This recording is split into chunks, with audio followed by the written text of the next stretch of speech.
resources keep getting under other people's sand. And so obviously we have to correct God's boo-boo and secure it. But one of the things I remember about the anti-war movement when I was younger was that it was not only successful because it was widespread, but it was successful because who was protesting? Who were protesting were the children of the 1% not wanting to be sent to Vietnam. Those white men were the tipping point. I think they would have chewed up brown and black bodies endlessly with no regret. But it was when the children of the elite couldn't protect themselves with bone spurs and draft deferments and escapes to Canada. Well, I mean, didn't Donald Trump say he had bone spurs or something like that? Like, because he's about my age. That was the tipping point. And so I resist easy analogies to that from that time to this time. When people ask, well, why aren't young people, concerned about the drones in Syria and, the dropping of bombs in Iraq and Iran and Niger and what's going on? What's going on? I said, it's not that they're not concerned. It's just that the effects of the war haven't reached the children of the most powerful yet. When that happens, we'll be at another tipping point. And I don't know what it's going to take to make that happen. I think it's going to be bad for many of us for us to get to that tipping point. And we may not even get to that tipping point because they have certainly a whole lot of unemployed, vulnerable people to throw into the maw of destruction before they get to that tipping point because of neoliberalism and the deindustrialization of our society. So anyway, let me just say I'm happy to be here for you. And it's an honor to be here with you. That is making me remember when I first went to college.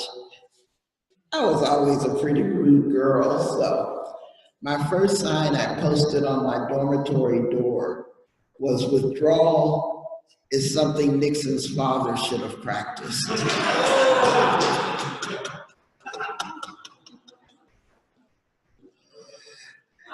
And everybody thought I had just lost my mind. Because that was a little too much. Some thought. But of course, the big debate was when to withdraw the troops from Vietnam. And now we're in another debate, when to withdraw the troops from guarding oil profits, destabilizing regimes, so that we can secure their oil, or their gold, or their diamonds, and on and on and on. So, I'm here to talk about white supremacy in the age of Trump. And if ever there was a timely subject, Trump is like the gift that keeps on giving, But surprisingly, Hampshire College asked me to teach this course almost a year ago. And so somebody at Hampshire College was smart enough to say, we're going to need to learn about this stuff even before November 8th. They figured that out. And so I have the immense privilege of having 25 of the brightest kids you've ever seen, eagerly embracing a strategy for deconstructing white supremacy from a place of whiteness. And it is the most rewarding work in the world. And the thing I think that makes the students that I'm privileged to teach so special is that they're students of pretty good privilege. If they wanted to, they could just melt back in society and no one would ever offer a critique of what they're doing, because it would be usual, expected, customary. And yet they're choosing to learn about how to be active resistance. In other words, they're becoming race traders. And I could not be more proud of them. Even after I have to go through the shock and awe, because in the first couple of weeks of class, they were just outraged. They were pissed off that all this knowledge had been kept from them. And they went to some of the finest schools in America. We're talking about people who went to Exeter, not people who went to Boston public schools. Yeah. And they were like, we were just taught that racism was over with the 1964 Civil Rights Act.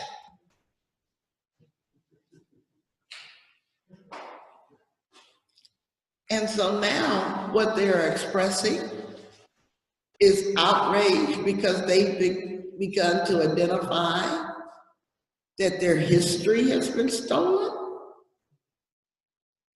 that their identities have been stolen, that they're part of generations of white people who have been brainwashed. And they are righteously pissed off about that, not because of its impacts on people of color, but its impacts on them. And to me, that's why this historical moment is so precious. Because those of us who have been the objects of enslavement and genocide, we've been saying that white supremacy is in America's DNA, we're like a broken record. We understand it probably better than anybody else.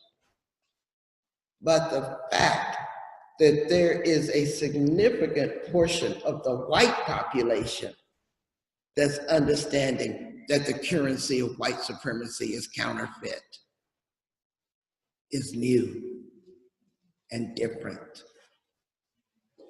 And so I'm not so upset with the 53% of white women who voted for Trump because they thought that that was going to be the best protection of their gender privilege, was white privilege. I am actually obsessed with the 43% of white women who didn't.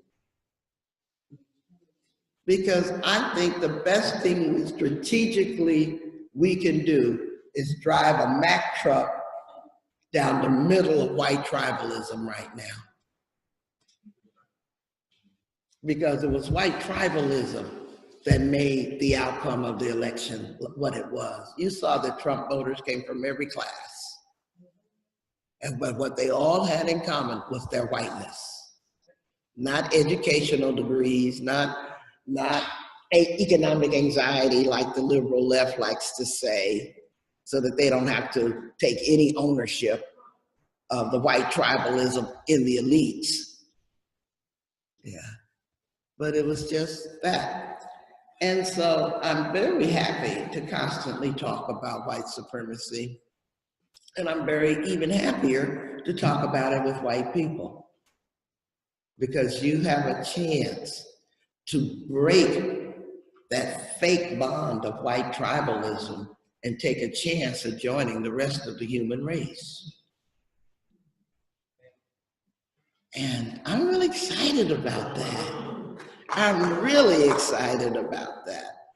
I have studied the fascist movement for the last 30 years. I didn't just accidentally come to wanting to teach this course. In the 1980s and 90s, my job was to monitor hate groups at a place called the Center for Democratic Renewal, formerly known as the National Anti-Klan Network. As a matter of fact, it was a Black organized hate group monitoring group that was organized 2 years before the Southern Poverty Law Center opened its doors. So even though they ended up getting more press and a whole lot more money, it was Black people under the leadership of Reverend C.T. Vivian, the former aide to Dr. Martin Luther King, who recognized after the massacre in 1979 of the Greensboro marchers that Black folks needed to start a hate group monitoring organization, kind of like the ADL monitors anti-Semitism. And so I did that work in the 1980s and 90s. And it brought me into conversation with far more people who were in hate groups than I ever imagined I would be in. Because Reverend Vivian came to work one day and literally told the staff, if you ask people to give up hate, then you have to be there for them when they do. And I went, oh shit. Because that's not what I wanted to hear. We're a poor organization with barely enough resources. Actually, we don't even have enough resources to help the victims of hate groups. And now you're telling me part of my responsibilities is to help the perpetrators? And he wouldn't budge though. He wouldn't budge. He said, you can't not be there for them if they do what we want them to do. And that is quit hate groups. So Reverend Vivian is an icon of the civil rights movement. If you saw Eyes on the Prize, that film, he's the one wagging his finger in Bull Connor's face saying, you can beat me back, but you can't beat back freedom. Well, how in the world am I gonna say, Reverend Vivian, you don't know what you're talking about? So I fell in line, got in formation, as Beyonce would say, and started talking to these people who had been in the Ku Klux Klan and the militia movement, the Aryan nations, et cetera, et cetera. And how did we get to talk to them? First, I need to back up and tell. Usually when people defect from hate groups, they're not doing it because they have some great moral epiphanies. That's not how it happens.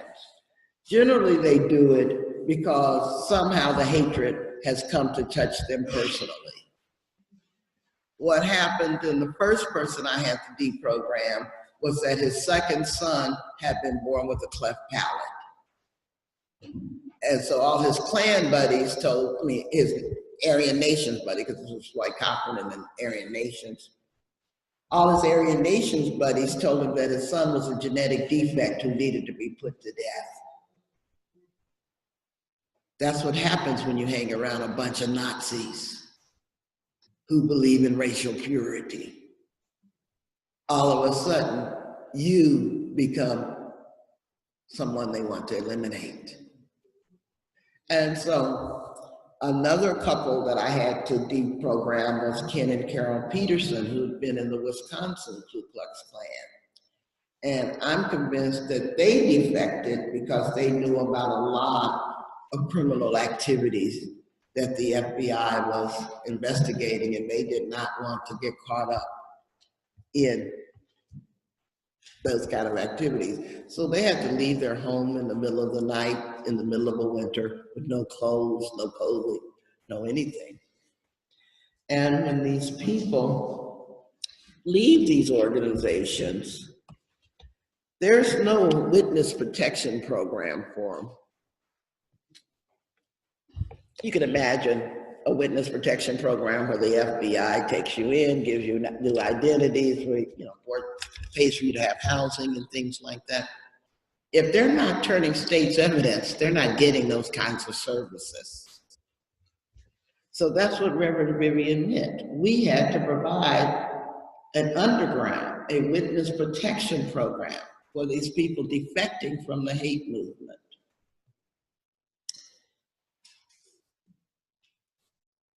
It was probably the most challenging and interesting work that I ever did, because I found out that once you got to know somebody in the hate movement, then it was really hard to continue to hate them. It really was. I remember one time I used to say, oh, they're like roaches. They come out at night when you turn the lights out. And then I saw them as human beings, hurting human beings, but human beings nonetheless. And of course, this just messed up my thinking, because if a Black woman can't hate the Klan, who's left to hate? Yeah, it's like, oh my God. So Reverend Vivian and Dr. King and all these people are right. I'm gonna have to figure out how to do this from a place of love, not hatred and anger, which is sort of my own private epiphany after 25 years of doing social justice work, to suddenly figure out that I'd been doing it all wrong, or at least for the wrong reasons. Now, the other thing that's interesting about people in the hate movement, or even people who have left the hate movement, is almost to a person, the first thing out of their mouth is that, I'm not a racist.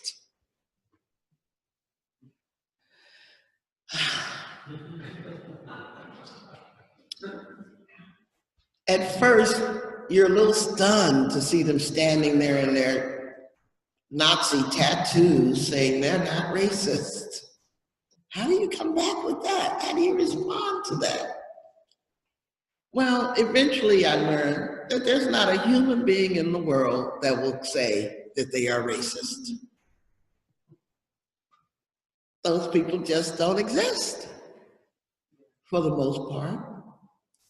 And so I had to learn to hear that remark, take it in, and figure out other non-threatening ways to respond. So for example, in this current epoch where we're talking about Trump supporters, every Trump supporter will tell you to a person, I'm not a racist. And so I just smiled at him and I said, you're probably not. You're just a little bit racially challenged. Because while you're not a racist, you voted for one. So I'm not giving them a pass. I'm just not letting their declaration of not being a racist stand in the way of me giving them some information. Because right now, when you call a person a racist, it's like you've attacked their morality. You have basically told them that they're awful people without redemption and da. Honestly, nobody hears anything you've got to say beyond that. Well, by the way, one of my proudest moments, and this may make it out to the larger universe because of live streaming, was when I was kicked off of the Laura Ingraham radio show for calling her a racist. Yeah, she's the new woman on Fox News now. Yeah, that's kind of trying to resuscitate the network and pretend that they are not a good old boys club full of sexual predators. But anyway, we were debating racial conflict in the United States, and I was a guest on her show. And she was, of course, disagreeing with everything I had to say about the status of racism and white supremacy in America. And she said, well, I'm Loretta. I'm here to say that I can't be a racist because I've adopted children who aren't white. Are you trying to call me a racist? Unfortunately, I was much younger then. And so I didn't know how to come back with that, except the truth, because I literally waited 5 whole seconds. And 5 whole seconds of dead time on radio is pretty significant. I waited 5 seconds and I said, well, I guess you are. And then she said, I don't need this woman on my show, click. I know better now, but I could have called her racist with a smile on my face. I know now. I would have said, Laura, no, baby, you're not a racist. The fact that you've adopted those children of color means that they and you are going to face some racial challenges. Another way to say it, but to keep the conversation going. Anyway, let's talk about white supremacy in the age of Trump, because I'm not sure how much time I have left. Can someone give me an idea how much time I have? I didn't hear you. 15 minutes? 50 minutes. Oh, that's a generous allotment of time. I may end up talking about Serena Williams' baby with all that time. You actually don't ever want to give a professional talker an unlimited amount of time because we just talk about whatever is on top. But I'll try to be a little bit disciplined. The perspective that I'm trying to offer the students that I'm teaching at Hampshire College, as well as the audiences I get to speak to about white supremacy, is that we are going to have to take a longitudinal view of what we're facing, because Trump was so clearly an outcome, not a cause. He wasn't smart enough to have organized a movement that resulted in him. Yeah, I mean, he's a big ass dummy. Let's be clear. An uncouth one at that.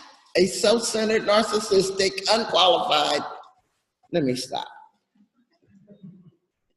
The evidence is overwhelming to everybody but Republicans.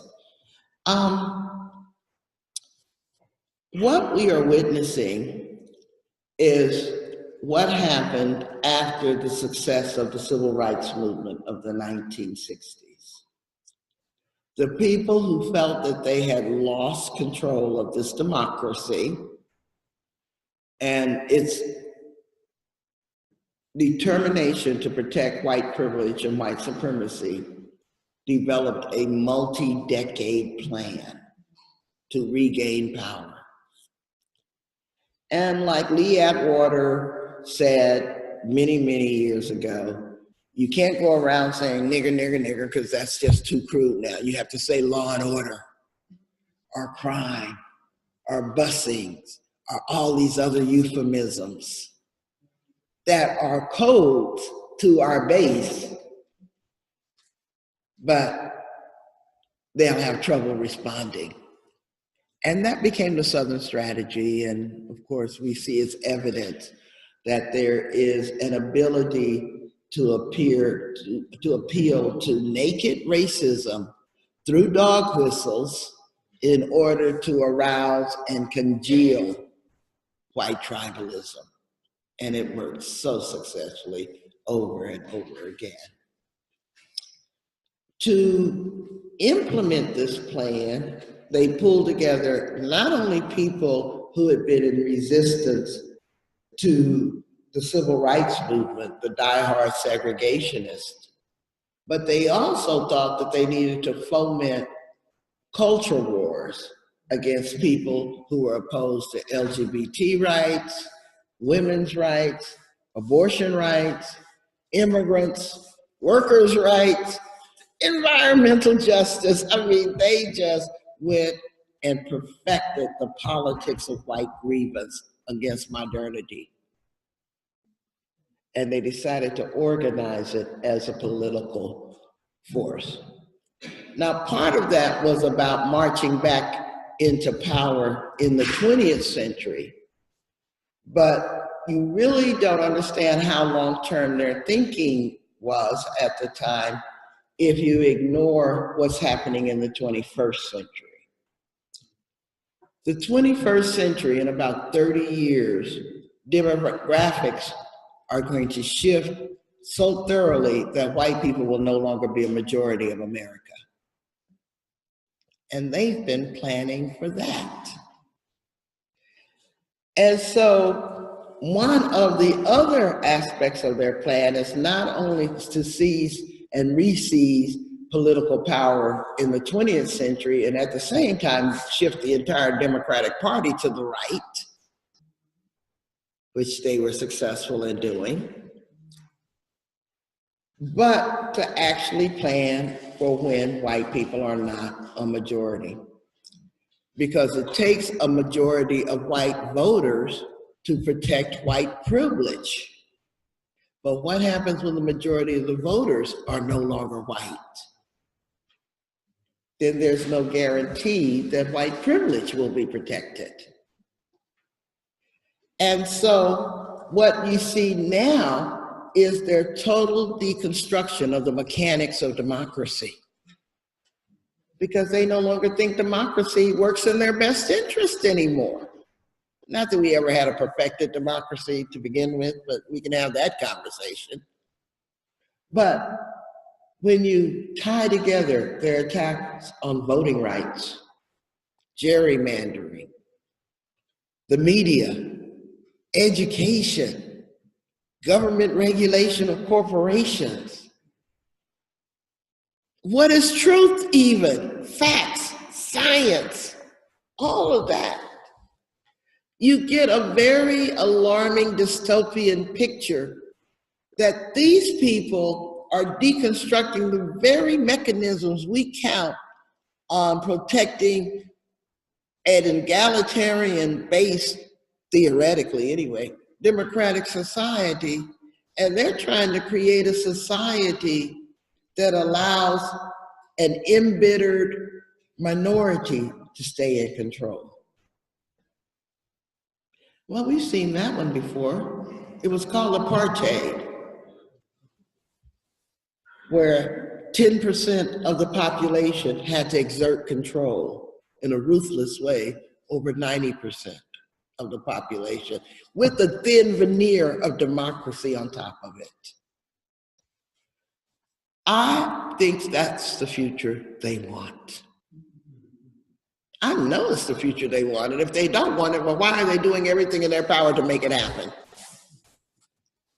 So as a feminist and as a reproductive justice activist, I'm convinced that all the attacks on birth control, abortion, abstinence, education is being promoted is all around coercing and compelling white women to have more babies, because they feel that they are demographically doomed without that. I'm not convinced that they want more brown and black babies, because all they do is kill the ones we have. The only reason our children are useful to them is if we can protect the wealth or help them produce more of it by joining the armies. And we can produce more of it when we're incarcerated and we work at slave wages within the prison industrial complex. That's the only uses they have for our children. Everybody else is seen as surplus to the need. But they do want more white babies. And evidence of this is not hard to find. Since the 1970s, the teen pregnancy rate has gone down for every population in America, except one: white teenagers. And do you think white teenagers are having more sex than anybody else? No. But they are drinking the Kool-Aid of what happens when you couple teenage hormones with abstinence education and no access to birth control or abortion. You get a rise in the white teenage pregnancy rate. And not only that, it's leading to an intense commodification of white babies. I've been working a lot with the adoption movement, mainly organized by children who were adopted. And I look at the attacks on the first mothers or birth mothers of these children to try to feed this endless appetite for white babies. It's amazing how, and so you end up with these mothers who are confused, not able to access birth control to prevent the pregnancy and abortion to terminate the pregnancy, and before they know what's happening, someone has snatched the baby away, feeding it into a multi-billion-dollar white adoption industry. And then the person spends the rest of their lives trying to figure out what the hell happened. And the children who are adopted spent a good portion of their lives trying to figure out why they felt so unwanted. You know, a tragedy. The thing that confuses me as I put together this analysis most is why white people aren't more outraged about what's going on. I don't get it. I'm outraged about the theft of my history, the theft of my children, the theft of my identities. And yet white people think, oh, it's okay, because at least I get to call myself white. Like I said, that's a check that's being paid with counterfeit money, because your whiteness will not protect you from the ravages of white supremacy. And let's be clear, white supremacy, I should stop and define it. White supremacy is a body of ideas. It is not a race of people. It's a body of ideas comprised of racism, homophobia, Christian nationalism, ableism, sexism, anti-environmentalism. I mean, there are so many parts of this thing called white supremacy that I think the most frequent mistake people make is working on only one aspect of it and thinking that they're seeing the whole thing. Because there were a lot of people who mistakenly thought that once Trump said grab him by the pussy, that women would never support him. You know, there are a lot of people who thought that once marriage equality became more normalized, that gays and lesbians wouldn't support him. You know, we just allow ourselves to believe these things. And there are even more people up here in the Pioneer Valley that somehow believe that if we just pay attention to class, we could defeat white supremacy. That's like only analyzing an elephant by picking up the trunk and thinking that you have an idea of what the whole thing looks like. It doesn't work that way. You have to see it as a totalizing system, a toxic sea in which we all swim, so that in the final analysis, every white person is not a white supremacist, and every white supremacist is not white. Think of Ben Carson, for example, Nikki Haley. We could go on. Because there are sufficient numbers of white women and women of color and people of color who believe that their best financial interests are aligned with the white supremacist movement. And when I talk about white supremacy, I'm not just talking about the far right who are easily identified with their gutter epithets and their Nazi insignia and their Klan robes, but I'm talking about the religious right. What the far right uses around race, the religious right uses the same kind of oppression around religion. And then you have the economic conservatives, or what some people call the paleo conservatives, who use economic justifications for the same bigotry and racism. And then you end up with the traditional bigots who just say, well, it's our tradition and it is our heritage that white people should be in control of the world. And as a matter of fact, if white people aren't in control of the world is doomed. You know, so that apocalyptic thinking unites them, regardless of what their superficial motives are. And so that's what we face, people. And my question is, will we who are trying to fight the ravages of the white supremacist movement sufficiently woke enough, to use that lovely phrase, to realize that we need our own multi-decade plan? One thing about being a young activist, I recall, is that I kept getting eternally pissed off that the revolution wasn't tomorrow. And I kept thinking, if I just work hard enough, I'll see this change today. Unfortunately, I've learned a lot more patience and taken a much longer view of how human hearts change and how slow that actually is. But at the same time, I'm really encouraged by two things. As I said at the outset, more people are woke right now, and we've been offered over 60, almost 70 years ago, a beautiful vision. For me, fighting white supremacy is what I'm against. But the vision that we were offered that I want to talk about is a vision of a world based on human rights. That's what I'm fighting for.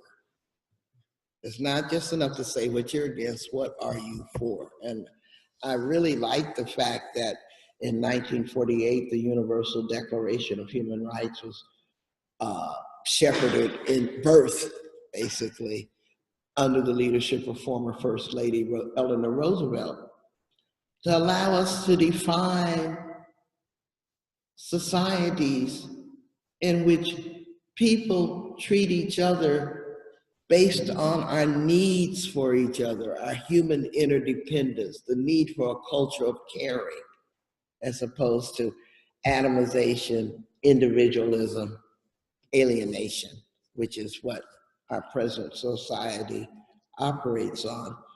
And I should say about human rights, because when you say human rights, everybody thinks they know what it is and they poo-poo it, particularly here in the United States, because we are so arrogant that we think that we have nothing to learn from the global South, obviously, or they wouldn't be underdeveloped in our half-baked analyses.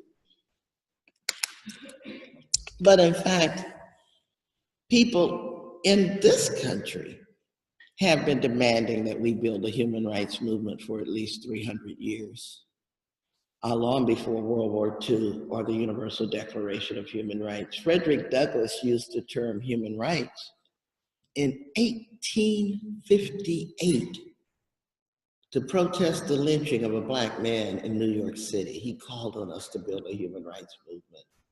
Martin Luther King called on us to build a human rights movement March 31st, 1968, in his last Sunday sermon, 4 days before he was assassinated.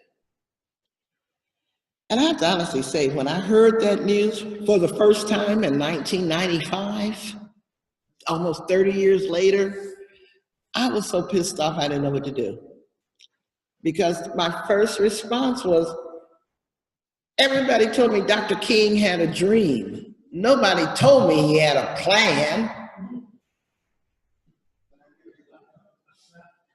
That we should have been building a US-based human rights movement, holding our government accountable for its human rights-based violations here and around the world. And we should have been organizing ourselves as the women's rights wing of the human rights movement, working with the anti-racist wing of the human rights movement and the peace wing of the human rights movement and the environmental wing of the human rights movement. Instead, we've been in these identity silos, acting like we're the divided and the conquered. And our enemies have just taken advantage of that we are so engaged in a call-out culture, criticizing each other's activism around the pursuit of perfect politics, that we forgot to be strategic together and share a vision. And I am really honored that we were gifted with the Universal Declaration of Human Rights. And I bet you to a person, if I asked you to raise your hand, if you could identify the 8 categories of human rights that are articulated. Please, can I see a show of hands who could name those 8 categories? I'm not going to ask you to name them, but I just want to see who knows what they are. For the audience that's not here, not a hand went up. Guess what, people? You can't fight for rights you don't know you have. And it's not accidental that the American public does not know what its human rights are, because we're a pretty litigious group. If we knew we had these rights, we'd be suing all over their asses to make them happen. They actually don't even want us to know what our rights are. Matter of fact, when the Universal Declaration of Human Rights was first signed by the United States, our Secretary of State then, and it's the State Department that handles US treaties and stuff like that. So the Secretary of State then was John Foster Dulles, for whom Dulles Airport is named after. And he wrote an advisory memo to the president that I'm going to paraphrase. It said, we have to be careful about this human rights thing because we don't want our Negroes to get agitated. Let me just say what happened. The United States signed a document December 10th, 1948, that it then wanted to withhold from the US public in case people would read it and actually want it implemented. And we've been suffering from that conservative resistance to bringing human rights to the United States ever since. So let me quickly go through the 8 categories, and I'm gonna close and use my last few minutes to talk about resilience in this movement, because that is the theme of the conference after all. And I've been doing this for 50 years, so obviously I know a little bit about how to stay in the movement and stay in it with joy. So I wanna talk about that. But let's talk about the 8 categories. First, there's civil rights, your right to be treated as an equal to anybody in society, your non-discrimination rights. There are political human rights, your right to have, let's say, freedom of speech, the right to vote, but we've learned recently that we don't have the rights to have our votes counted. Down in Georgia, we just went through an election for Senate, and they found out that 80% of our votes were on these electronic voting machines, that somehow after the lawsuit was launched over voting irregularities, all the data for these machines in 5 different locations was immediately wiped out after the lawsuit was filed. And nobody knows how. 5 different locations just suddenly all lost their data on the same day. So we don't actually have voting rights. We have a sham democracy. There are economic human rights, which is the body of rights that the Occupy movement pointed out to us, because we have our economy managed right now that it meets the needs of the 1%, not the rest of us. And they're shameless about it. Did y'all hear that Congress just removed our right to sue banks for fraud? They can commit fraud on us, and we have no legal right to sue. That's why we need human rights, because the US judicial system is just incapable of managing capitalism. Just basically incapable of it. Moving right along, there are social human rights. These are the human rights that are based on your human needs, like your right to food, your right to clothing, shelter, healthcare, welfare, Social Security. I could go on. Huh? The whole country, yes. And so what I want to stop and really point out, though, as part of our social human rights is the right to an education for several reasons. There is a reason we don't know what these human rights are. Because if we were taught that education is a human right, then they could not sell us the BS argument that we're supposed to go into hundreds of thousands of dollars worth of debt to get something that should be free. You know, and they know that. They know that. Our whole college education system is designed to make banks rich. Yet other capitalist countries, like the whole entirety of the European Union, has figured out how to make college education free. And no one's arguing that they're unable to live in a free market society, but let's be clear, healthcare. Oh, the other thing I wanted to say about education that is important to focus on is that Education is a wonderful illustration for where the concept of intersectionality matters. Because you may agree that every child needs and has a right to an education, right? Would you basically accept that? If you don't, I don't care, but I'm just saying. Do you accept that every child should have an education? Would you also accept that a blind child might need her books in Braille? That's where intersectionality matters. It's not like she has more human rights than a sighted child, but she has special needs that you have to pay attention to in order to get her to the same human rights. And we use the concept of intersectionality to determine what our special needs are based on the matrix of our advantages and our disadvantages and stuff. And this is a gift that Black feminism has offered to the world, the concept of intersectionality. Intersectionality is our process, human rights are our goal and stuff. And so a lot of people have heard this buzzword intersectionality and they're like, what does that mean? It means that you're a matrix of identities.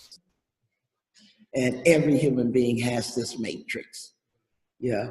Whether or not you can send your child to college may depend on whether you went yourself and know how to fill out the financial aid form. You need special help if you didn't. Yeah. That's not special privilege, that is special need. On and on and on.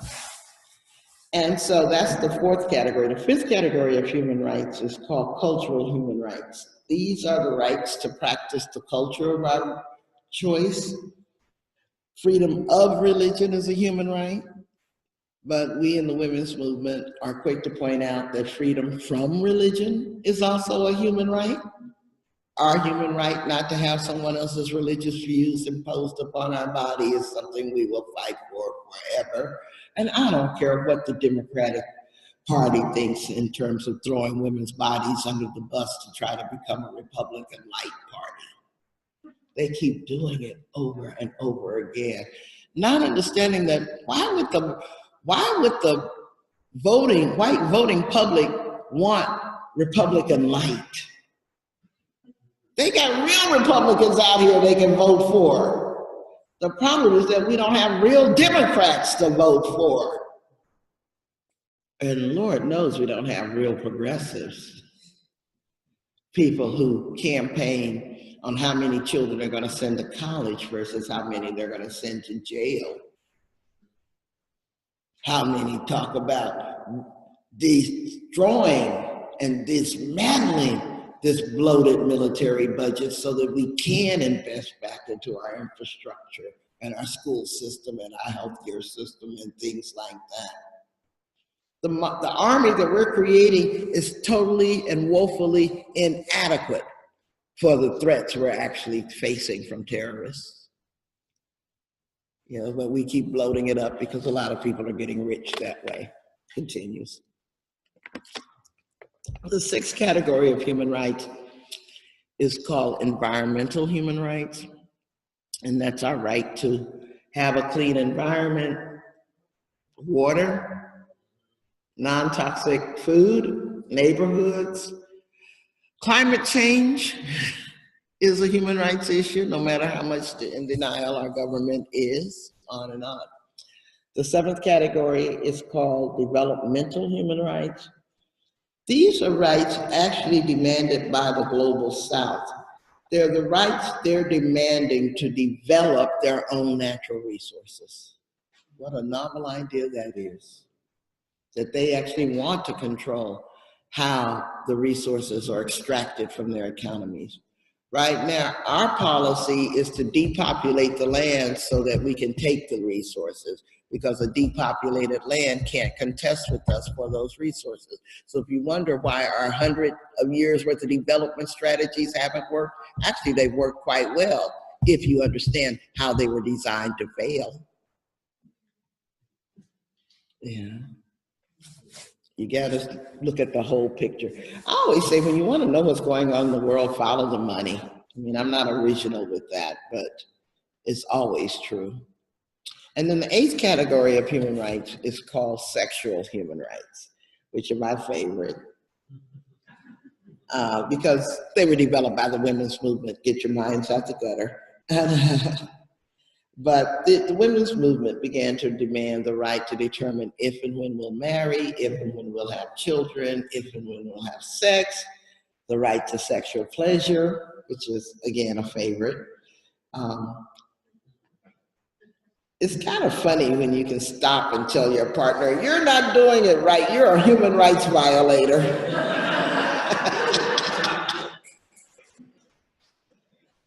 That'll shake up the bourgeois. No, but all jokes aside, sexual rights are very important, and what we've noticed is that the LGBTQIA movement, I hope I got all the acronyms in, are reforming themselves, reclaiming sexual rights for themselves, because the right to marry, the right to sexual pleasure, the right to decide if and when you'll have kids, that sounds good, doesn't it? Except that I have a cautionary note.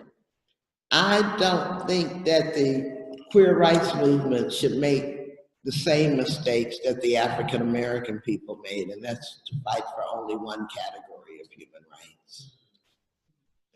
Because we're known as a civil rights movement when we should have been known as a human rights movement, like Dr. King said.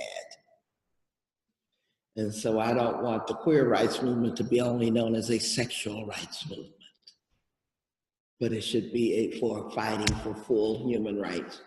And before I close this little very pedantic lecture on human rights, I probably should point out that this is not a finite set, this is not a closed set, that new social movements demand new human rights. And I think the ninth category of human rights that we're going to find in demand is going to be called digital human rights. Because very shortly, if you're not digitally connected, you're not going to be seen as a human being deserving of anything else. Because you will not be able to access banking, healthcare, education, voting rights, renew your driver's license, get insurance, all the things you need a computer for now. If you don't have digital connections, quite soon, people are going to assume that you are not deserving of the same rights as those who do have digital connections. And so it may be the 10th category, may be the right to participate in space travel. I don't know. But I do know that we do not even enjoy the first 8 yet, because we don't know we should be fighting for them as a united human rights movement.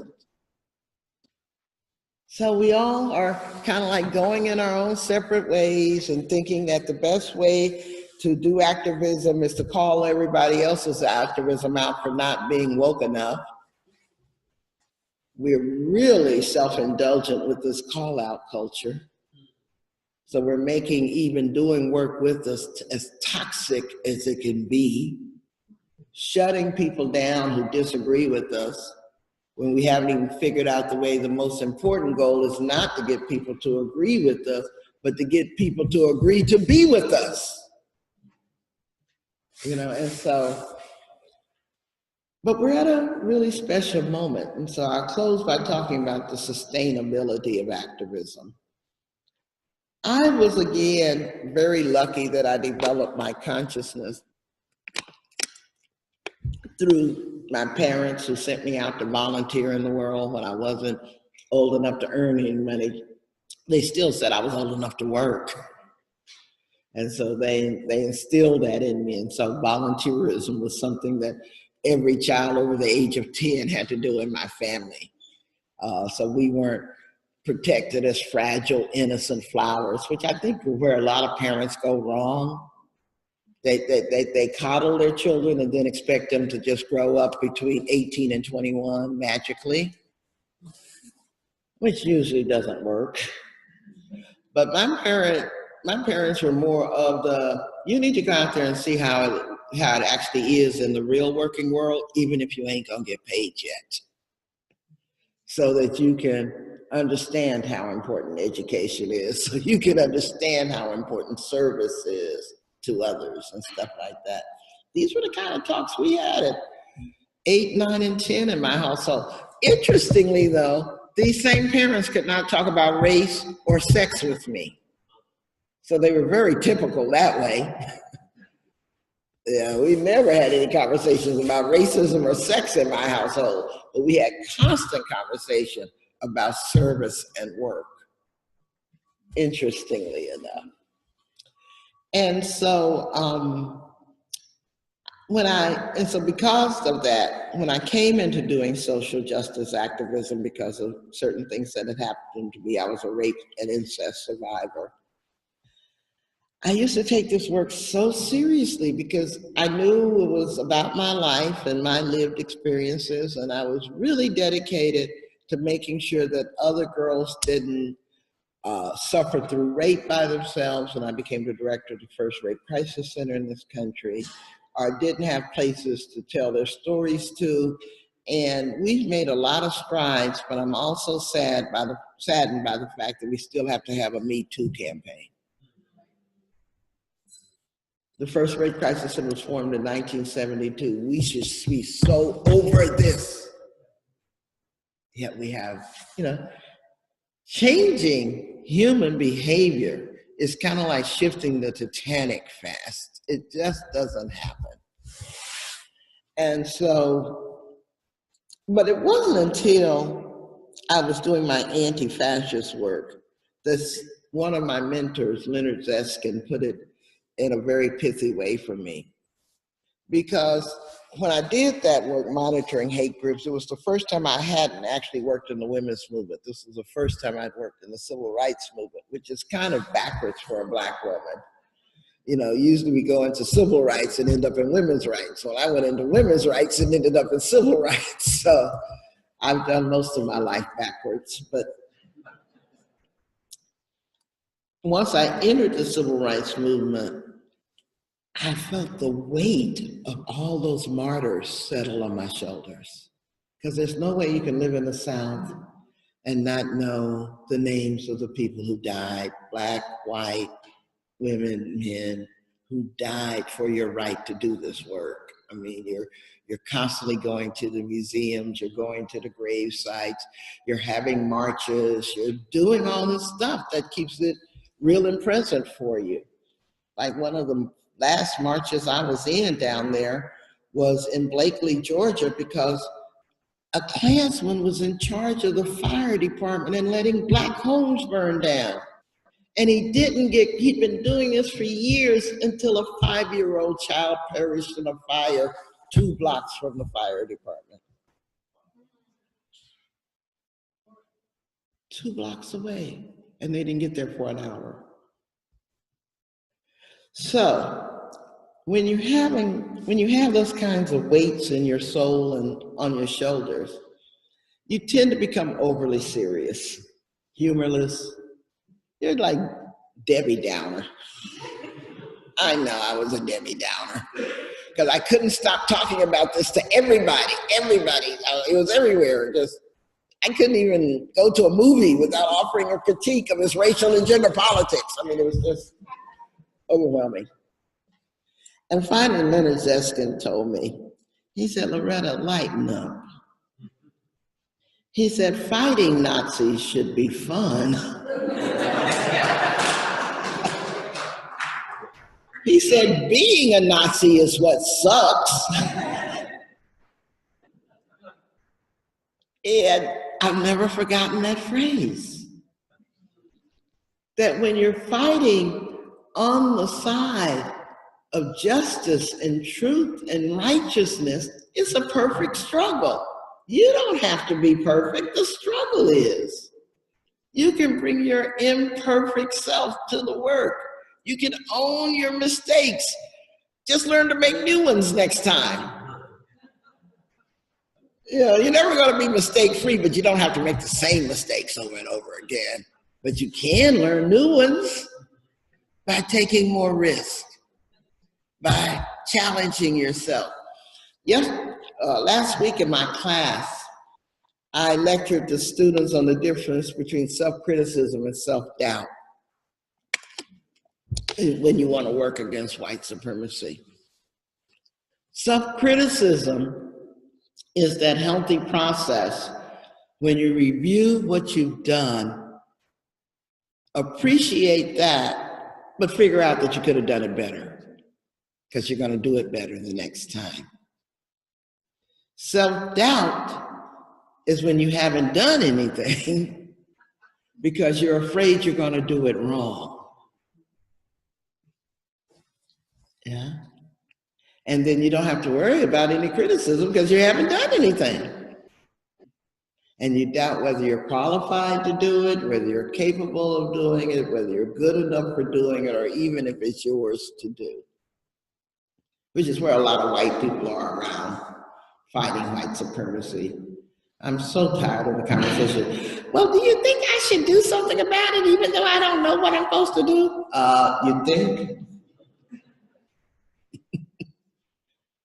So, learn to distinguish between self-criticism and self-doubt.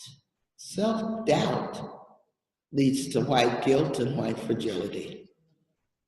Self-criticism leads to honest efforts that will get better over time. And stuff. And that's what we need to dismantle white supremacy, is white people who are self-critical enough and brave enough to take risk and learn new mistakes as they go along and stuff. In terms of sustaining our activism, I'd like to say that activism is easy. It's not. But I tell everybody, if you think you're special, you really need to realize that every human being on the earth has to deal with oppression. We're the few who are conscious enough to fight it. And then there's even a smaller subset of us who are paid to fight it. So stop taking your privilege for granted. You're not particularly oppressed. You are particularly privileged because you're conscious enough to know what the hell is going on. You know, most people are getting battered by oppression as they clean people's houses for a living, or work at the Ford factory, or working at a fast food joint. They're dealing with the same conditions you're dealing with, except they don't have the luxury to sit in rooms like this and think and analyze them and figure out how to resist them. So I make an awful supervisor when I run nonprofits, and I did that for 45 years. Because a lot of people come into our movement and take these jobs and think that the job of the movement is to take care of them. Unfortunately, your job is to take care of the movement. And if you need some help, I got some great therapists that would be happy to talk to you. Sliding scale. And after you have your therapy, come back and do your damn job. And I am concerned because as a second wave feminist, I didn't get the memo about self-care because I was socialized as a woman to take care of everybody first, except myself. And so that's kind of like baked into my DNA now. There's not a lot I can do about that. So I'm really pleased that the third and fourth wave feminists are all into self-care because they are centering themselves in the lens, which is about damn time. My fear is that self-care has become empty ritual, where they go to the spas and they dress like they want to dress, and they, put more piercings and tattoos in places I don't even want to know about. But at the same time, they are engaged in the most bullying call-out culture of each other that makes being an activist with them fairly toxic. But they'll all go to the spa together. I'm like, what the fuck? When self-care becomes ritual versus self-care becomes the way you heal yourself so that you can serve others, there's something wrong with this navel-gazing project. So don't do it like I did it, because obviously I'm not at all good at self-care. But I am offering a strong critique of people who think their role in the movement is only to take care of themselves and have the movement take care of them and stuff. And in closing, I get asked a lot, mainly by white people, to reassure them that they're good white people, and I don't do that. Because I don't offer anybody. I'm not that interested in determining whether your integrity is any good. I'm trying to protect my own, and that's a full-time job. And so I never, offer that, oh, you're a good person, you're a bad person. I actually think we're all victimized violators. We're both capable of having our human rights violated and violating somebody else's at the same time. We all are a mixture of privileges and disadvantages. So if you're asking that question, you've got a long way to go anyway. But I do say that my principal work right now, as I see it against white supremacy, is that I'm trying to figure out, given that most human beings think they are good people, if you ask them, they really do. How can I get that to align with them actually doing some good? Because there's a huge disconnect between thinking you're good and actually doing some good and stuff. And when those desire lines aren't aligned, I think that's what creates part of the problem. Because people get away with thinking they're good while they're doing bad. And yet, they really want to be thought of as good people. So how can we use resisting white supremacy as a way to reinforce white people thinking of themselves as good people?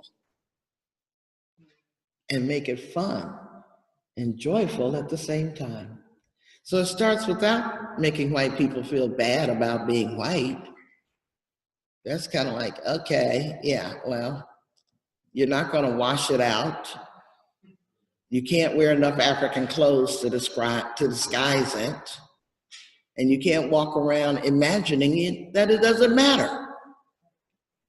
You're going to have to figure out how to own it in an appropriately white way, and use it, weaponize it in many ways to defeat white supremacy.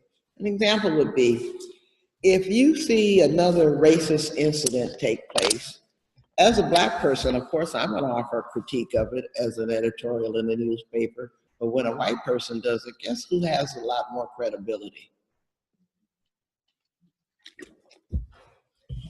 When a man speaks out against sexual harassment for some reason, he has a whole lot more credibility. You think? Took one person to bring Kevin Spacey down. Took hundreds to bring Bill Cosby down. Think about it. And so I'm not the person who's trying to guard your integrity or even offer you an opinion on what it is. I'm the person that's offering you information with which you get to decide how you're going to protect your own integrity, how you're going to fulfill your own desire to have what you do be as good as what you think about yourself. That's only for you to decide. I can only offer you data and stuff. And so thank y'all for listening to me. That's how I've stayed in the movement so long. I've learned a lot. I've shared a lot. I've made some big mistakes, but every day I'm trying to make new ones. Thank y'all.